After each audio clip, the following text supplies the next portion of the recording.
mundo. Vamos a iniciar hoy en Bolivia, porque nuevos elementos se suman a la ya delicada situación por la construcción de la carretera que atraviesa el Tibnis. Autoridades del gobierno de Bolivia expresaron que determinarán las responsabilidades por estos hechos registrados en la localidad de Yucumo durante el fin de semana y que culminó con intervención policial a fin de evitar enfrentamientos entre marchistas y pobladores. Y cualquier acción policial tiene que llevarse adelante en el marco del respeto estricto a los derechos humanos. Si alguien ha violentado esos principios, por supuesto, deberá ser procesado y sancionado, pero que quede absolutamente claro, ¿sí? Hemos tenido durante esta semana la apertura de una enorme crisis política, ¿no? Es decir, una enorme crisis política que se manifestó, que se inició con la brutal represión, que afortunadamente no dio muertos, y esto está llevando a una pelea entre el gobierno y los medios de prensa, ¿no? El gobierno plantea que hay una campaña, una guerra mediática, pero que sin embargo, por ausencia de muertos, sin embargo, la población, pese a que no aparecen muertos, afortunadamente hay 3 personas que continúan desaparecidas, pero no, el gobierno denuncia que no se saben los nombres, entonces no se puede verificar ese hecho. Las imágenes de la represión mantienen la indignación de la población, ¿no? Y eso se manifestó durante la huelga de la COP. Es decir, el hecho de ver a cientos de indígenas amordazados y enmanillados, y eso televisado, no lo puede borrar el gobierno, y por eso también tuvo que pedir disculpas Evo Morales, ¿no? Porque la indignación de la población se manifestó en una multitudinaria movilización el día miércoles en todo el país.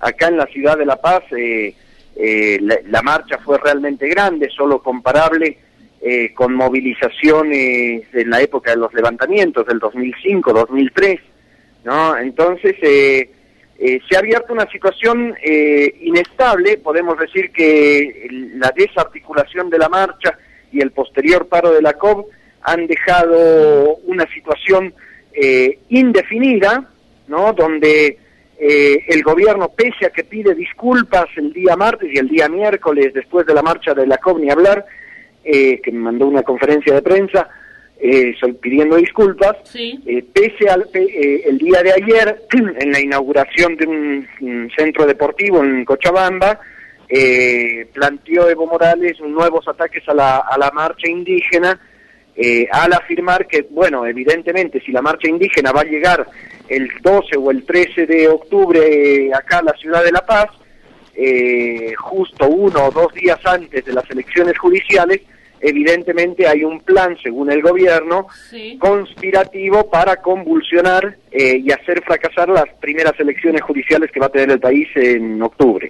Como parte de estos intentos de descomprimir y de calmar la crisis política abierta, el día de ayer y anteayer, el gobierno desalojó a unos 70 colonos, ¿no?, que estaban en sectores de la selva, ¿no? Es decir, supuestamente en la zona del territorio indígena del Tibnis.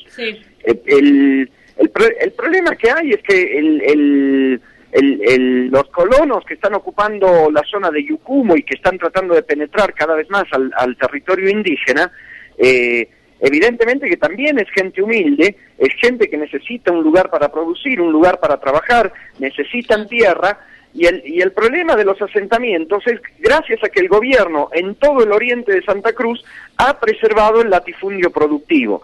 Entonces, a la familia sin tierra, a la familia humilde, que sale de las regiones del altiplano, de los valles, no le queda otro recurso que dirigirse para poder tener un pedazo de tierra a las zonas de colonización y las zonas de selva. Entonces, en realidad, toda la política de Evo Morales, no solo la carretera, sino incluso el desalojar en la forma en que han desalojado a los colonos estos días, que están enfrentados a los indígenas, pero que es un enfrentamiento de pobres contra pobres, es producto de una política que preserva el latifundio y preserva los intereses de las transnacionales. Entonces, estamos en una situación transitoria, en una situación inestable. El día de ayer se ha llevado adelante un ampliado de la Central Obrera Boliviana, donde se planteó darle 72 horas de plazo al gobierno para resolver 2 problemas. El primero es el que tiene que ver con la marcha indígena del Tibnis, y el segundo es el que tiene que ver con los acuerdos firmados durante las huelgas de la COB en abril-mayo, de un 12% de aumento salarial y otras demandas, ¿no?